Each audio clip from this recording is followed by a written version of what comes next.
guys. Thank you, guys. I mean, just to kind of jump in, right? So I think I'll just go with Titi first because she's closest to myself. In terms of, so from an influencer marketing perspective, right? I think COVID was one of the biggest drivers in terms of growing influencer marketing. I mean, the market before then was very, very small, but we've seen the rise in influencer marketing across social media platforms like Instagram, TikTok, Twitter as well, Facebook, YouTube, and the likes. But I mean, what factors have kind of contributed to the rise of influencer marketing in Nigeria that you've seen across social media platforms, and like how is it changing like consumer behavior from your own perspective in like your own line of business? Okay. Hi everyone. So consumer behavior is changing constantly because of the evolving digital space, right? I mean, there's now internet, there's now so much apps. I mean, the other day felt like a public holiday when Threads came in. So I think consumer behavior is constantly changing because most consumers are now on their phone. Everybody now checks. If you want to find out about something, just go on the internet, you check it. So because we now have those types of spaces, Nigerian youth, for instance, are becoming more in tune with expressing themselves. They are able to put themselves out there through content by creating niche for themselves, becoming lifestyle influencers, gaming influencers, and stuff like that. So the consumer behavior has changed because of the digital evolving landscape that we have currently. Also, the fact that there are now more platforms, it's helping influencer marketing because now you have more channels to show yourself, you have more channels to express yourself, and it in turn helps brands as well because we now have more channels to reach our customers. We have people that are specifically influencers for Twitter, people specifically for influencers for Instagram as well. And you see Threads now, everybody, I mean, I saw someone's thread the other day and talked about, oh, now I'm going to be your Thread influencer. I mean, I didn't make it on Twitter, I didn't make it on Instagram, but on these Threads, I must make it. So that in turn kind of helps brands as well because now I have a new person on Threads that I can use to reach more consumers because of the evolving consumer behavior. Yeah, that's a very, very interesting, very fascinating answer. I mean, feels like every platform or every company right now is pushing their social media managers to sign up on Threads and figure out a way to use Threads as a way to get more users or get more signups. But I mean, how just to jump on kind of from an influencer perspective or from a content creator perspective, right? So I mean, how have things kind of shaped your own way of putting yourself out there as a brand, especially on these kind of platforms? Like, how do you find visibility, right, across like these social media platforms every single time? It feels like your batteries has to be like on every single time. You have to have like a light and cameras and stuff like that. But how exactly are you able to like navigate the entire landscape with new apps coming up?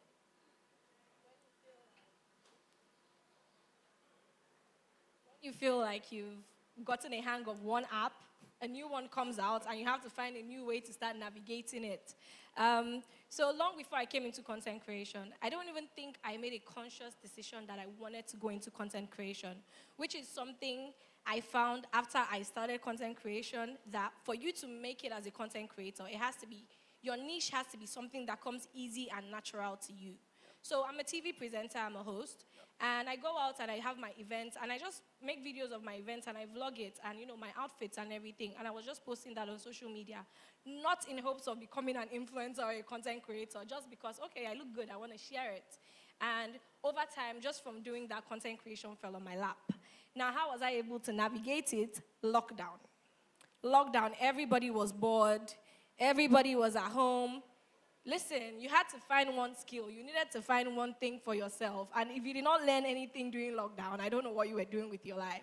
And I figured, okay, I maybe should get my editing up. And that was what I sort of focused on during lockdown. And presently now, that is something that I have seen has also set me apart from like my other regular fashion content creators and lifestyle content creators, because people reach out to me, oh my God, I love the way you edit your videos. The transitions are so seamless, it's so beautiful. And then I'm like, it was because I made a conscious effort. I didn't just think, okay, I want to go into content creation and then I figured it out. And just like now, I'm still figuring it out. We content creators and influencers, we figure it out on the go. The content I create for Instagram is very different from the content I create on YouTube and TikTok. The content I post on Instagram, if I post them on TikTok, it doesn't give me the reach or the engagement. And so over time, you also have to realize that each app has different target audience and markets. On Instagram, people have short attention span. You can't be giving them 3 minutes video of you talking about, they will pass the video. So things like that. So you have to figure out, and it's honestly, I'm not going to say figure out all the apps and build a brand on all the apps. No, I'm doing it, but it's a personal choice. If you think you're a gamer and it's gaming you want to do, enter YouTube and start posting your gaming videos. If you think you want to show people how to wear this trouser I'm wearing 10 different ways, enter TikTok, enter Instagram. If you think you want to be, there's so many things you can do. If you feel like you cannot post fine picture, go on Twitter and type. You can at least speak English. Now there's threads. Yeah. So, you have different platforms, to navigate as you please, to learn and do it as you please.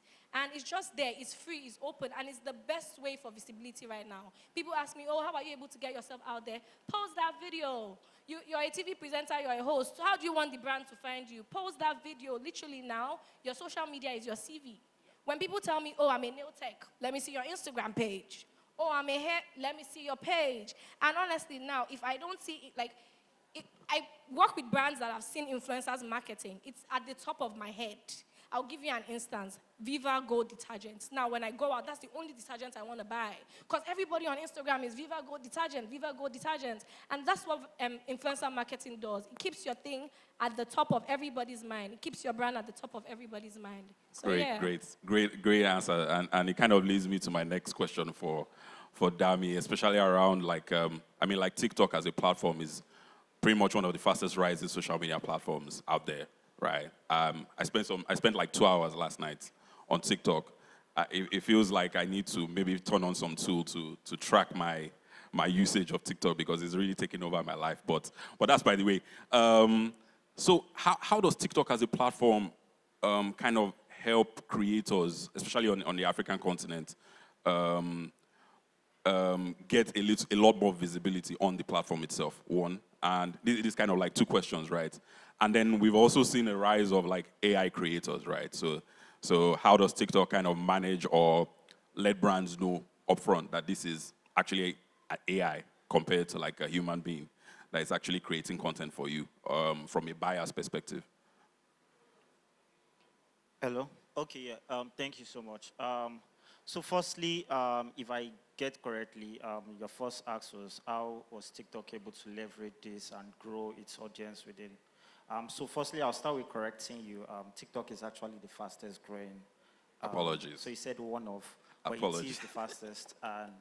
And next will be what basically simplifies it is creativity is actually what powers the app. Because we say, according to our logo, motto is inspiring creativity and bringing joy. So, and for a continent as this, we are faced with mirages of like problems and everything. So it's where you can creatively educate, inspire, and also like teach people. So that's what the platform brings at end. So one unique thing about the app is it has a lot of creation tools, which I add for like the sub-Saharan region, wherein it allows you to like interact with effects, sounds, hashtags, and be able to creatively work around that. And also this also brings me to the fact where I'm stating, because currently now you can like create anything you want, like in terms of sports, arts, media, it is basically that. So when she talked about, you need to talk about gaming, you need to post on that app, actually TikTok is the place to position. Because even globally now, when it comes to like creation tools and also creator support, we're like leading in that niche. So the thing there is we're like a community-based platform where we prioritize the creator and creativity leads the app. So just with that local nuance, it comes natural to you. Because when you see something, you are inspired. How did this creator do this? This is so inspiring. You want to like consume the whole content. So that's how it is. Then it is also tailored to like your interests. Unlike other apps where they just force some things on you. So it's naturally tailored to your interest. And it's interest that guides our buyers. It's interest that guides your direction and your focus. So that's just, it's meeting at the intersection of two things. Then I think your second question is, Helping brands identify AI influencers and human influencers. okay, yeah, so from an AI perspective, so one thing I need to like also correct is AI has been in existence for a while, but I think the whole AI craze started this year when ChatGPT launched that. So AI basically works on the operation of machine learning. And machine learning is something that's been existing already, like your chatbots, and those are machine learning, wherein you teach it, it uses the information you use, and from there it is able to work on its own. So when it comes to like AI tools, there are people that are already leveraging the craze and like creating all this. But one unique thing also on TikTok is using effects. We have like AR effects and also like templates where you can just like input some pictures and everything and it generates it for you. So those are also like organic ways for you to create content and lowering the barrier, because not everybody has like that energy to like edit, mesh up like professionals like are. So we simply try to lower the barrier when it comes to that. So this is still like focusing on the creator and also inspire creativity. But as AI as an individual, it just comes to like being creative, brainstorming, and also putting content. So you can do that through educating, interacting with some of our creation tools, or basically just talking about the boss trends as an industry thought leader. All right, awesome. Thanks for that question. And thanks for that answer, sorry. So Titi, just to chat around like from a brand perspective, right, and influencer marketing. I mean, based on my own experience just with Activate itself, we've seen a lot of brands who lack a sense of strategy around how they want to harness influencer marketing, right? So, I mean, what are the tips that you think would help like brands themselves be able to key into influencer marketing and get the best value out of it? We've seen a lot of brands across the country. I mean, there are a lot of them. I mean, if you're driving on the road, you see every single person, every single artist, every single even working individual is some sort of influencer in some way. And everybody has their own dynamic to it, right? And everybody also has their own budget that they want to spend. But from a novice perspective, like I don't have any idea. I want to do influencer marketing, but how do I do influencer marketing? Just very high level stuff from your own experience in terms of the things you need to look out for as a brand. Okay, so first, you need to first define who your target audience is. Know how you want to communicate with them. Because every influencer has a tone. Every influencer has a creative way where they connect with their audiences. Every influencer has who they connect with as well. For instance, if I have a brand and my brand is for Gen Zs, for instance, or baby boomers, I will look for influencers that connect with those target audience. And then I will then do a drawdown. I'll have a list. Okay, a startup, for instance, you don't have money. Who can I afford? You start to ask for rate cards. You start to see what is more important to you as a brand is customer experience. For every customer that comes across with your brand, you have to be sure that they have a good end-to-end experience with your brand. Who can help you harness that experience? Who can help you project that experience? She talked about Viva. So you might have used Viva, but because you see or before you even use Viva, you've seen an influencer rave about Viva. And Viva is wanting you to try out their brand. That's why they've picked that influencer, because they feel like that influencer will connect with you more and will make you buy Viva. And then you buy Viva and you experience the brand and you see that the brand is good. The end-to-end experience has been achieved. You as a brand, you've won a customer through your influencer. So you need to be able to understand who you're targeting, understand the influencer that you're picking, and be sure that they speak to your core target. When you pick the influencer, you can then talk about, how do they want to communicate? What type of content are they going to create? And then you can eventually close out on that thorough brand experience. Also, I might add, for every brand experience is very key. You flew my airline. I did. Exactly. Yes. She flew my airline some weeks ago. And we didn't even pay you. To be honest, I didn't even know. Like, the social media manager just told me, an influencer flew. And I'm like, oh, really? And she went ahead to make a video. And she posted it. She didn't have to. But because the brand experience was nice for her, it was key for her, she went ahead to decide to make a video and then post. If I'm going to look out for an influencer now, I want to work with her because she now has an authentic experience with my brand. And that's another thing I feel like brands don't understand. Whoever you're picking to work on your brand as well has to experience your brand so that they can give authentic experiences. Because I, as a consumer, I don't want to go and buy something that you're just telling me to come and buy. I want to know that you've experienced it as an influencer. And that is key as well when picking an influencer for your influencer market. If you're trying to run an influencer marketing campaign, you need to be sure that whoever you're picking to has experienced your brand or they are willing to experience it. Some people have not experienced Viva, but they want to influence for Viva. Have you washed with it? What if it spoils clothes? Do you understand? So those are key things that I feel like brand too can harness when it comes to influencer marketing. Yeah, very, very, very, very nice points. I think in my own influencer marketing, in my own influencer journey, I think I'm beginning to learn a lot of stuff that will guide me in my own journey to being an influencer. Oh yeah. So Hawa, right? So from an influencer perspective and connecting with brands, right? I mean, what are the kind of challenges that you've seen so far that brands do when running their campaigns? Like, what's the most stressful things that you've seen, and how have you kind of been able to navigate that? Please send me your rate card. This one is too much. Oh, is this how much you are charging? Why'd you ask me for the rate card? That is what I'm charging, yes. If you did not like the content, will you reach out to me? But no, we understand that, it's really hard for everybody right now, the individuals, the businesses, and everything. But part of the challenges I would say I've faced as an influencer and a content creator is some of what she kind of said. I'll give a very typical instance. I always say, growing up, I had very terrible skin. I had puberty hit me hard. I had acne and all those. That sort of really chipped at my self-confidence. And like now, for instance, I have a lot of, organic skincare brands and just regular skincare brands always reaching out, oh, we want to work with you. Oh, you have beautiful skin, we want to work with you. But I've not tried your products before.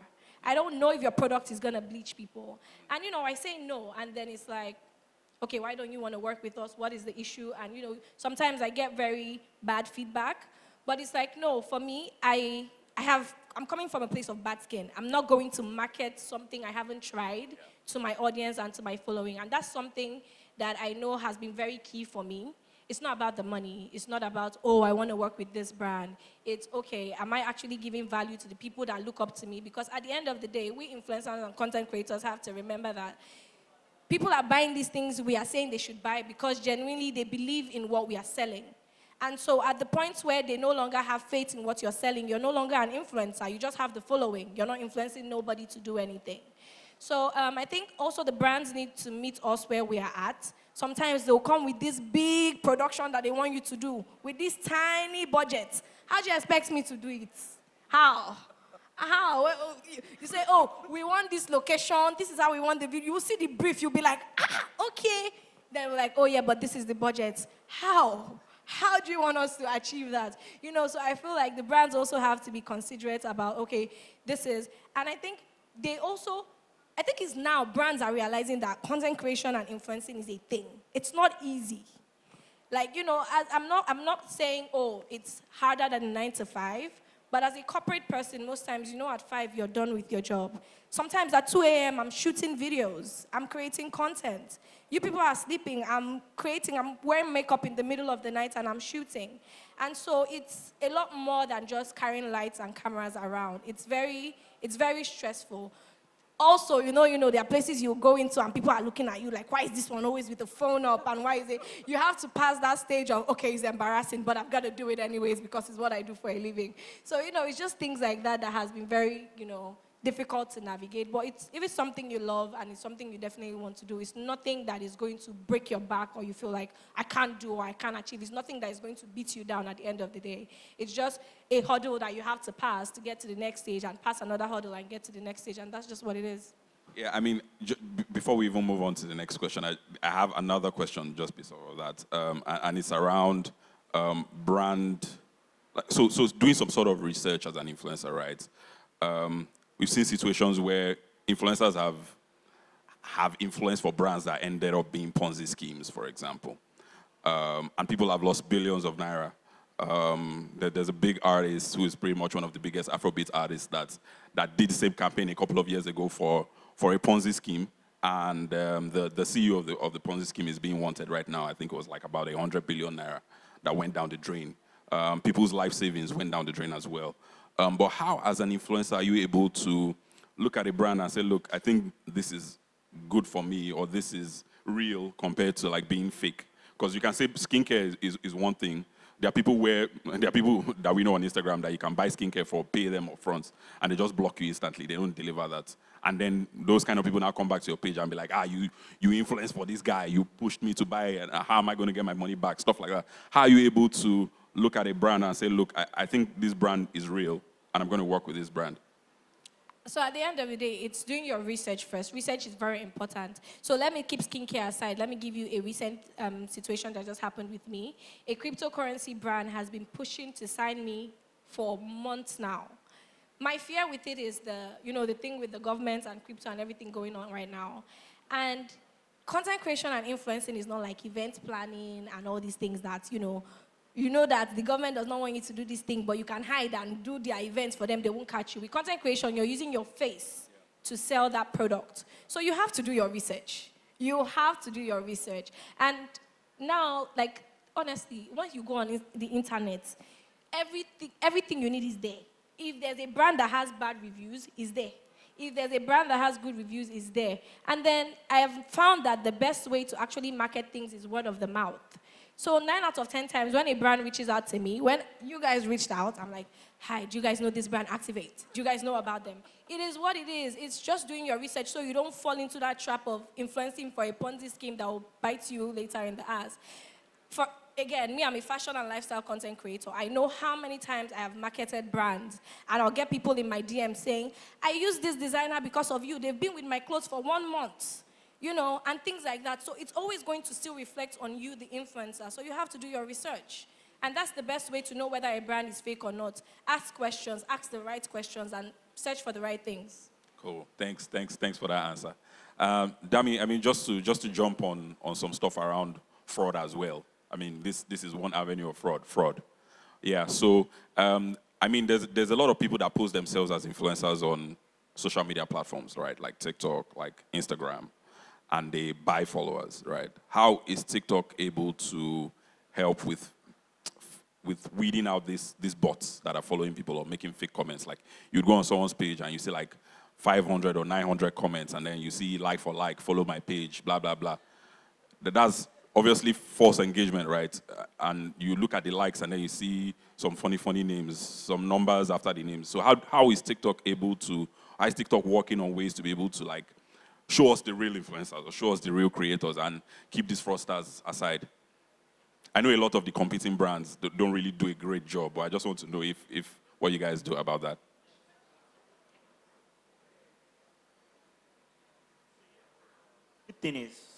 Good thing is we have a lot of in-app tools that allows you as a creator to like filter bots and also like negative comments. So you can always apply such filters. When it now comes to like bots, we have like sophisticated methodology in identifying bots, created accounts, and also like fraud-related platforms or individuals that post in that. So you can always we have like 2 measures in the case where you can always like report spammy or fraudulent accounts, and like the in-house personnel take on that, or also like from an algorithm point of view, once we detect a lot of spam bots and stuff, so there are like in-house tools that help to like navigate that.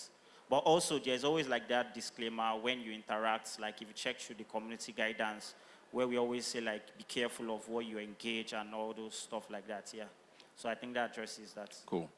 I think just to kind of wrap up on this, and I'm just going to throw the question out, and it's more around like how, from your own perspective, right? How do you think brands, platforms, and creators can work together? What ways, what channels, or what strategies do you think you would make to get the best outcome out of anything from a brand perspective? Like, what do you think creators can do better? What do you think platforms can do better?